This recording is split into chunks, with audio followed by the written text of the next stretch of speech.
otasi bolasini magazinga olib chiqdi-da, endi bola shirin bo'ladi-yu. Qari bola shunaqa shirin ekanki, ko'rgan odam o'pkisi kelaverar ekanda. O'g'il bola 4-5 yoshda magazinga telefon olib chiqsa, sotuvchi ayollar bundan ko'rib qolib shirinligini, voy o'ynalib ketdi shirin bolam, voy shirin bitta o'ping. Desa bola ham yo'q, injiq bo'ladi yosh bolalar. Yo'q deyotgan. Jonim bolam bitta o'ping, asalim. Yo'q, bitta o'ping, yo'q. Bitta o'ping, masalan, shokolad beraman debdi. Hali bola endi sira tushunadi-yu bolalar.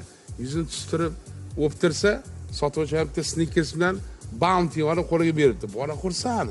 Bitta o'pganiga. Ko'rding bolajonim? Mashtaqa menga o'ptirsang, senga shokolad beraman.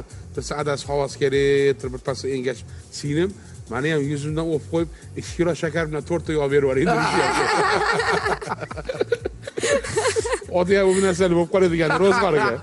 Meni ham yuzimdan ham maqsadini qarang. Ha, meni ham yuzimdan o'pib, 2 kilo shakar bilan 4 ta yog' berib yuboring dedi. Bu narsani bo'lib qoladi dedi, ular ham endi.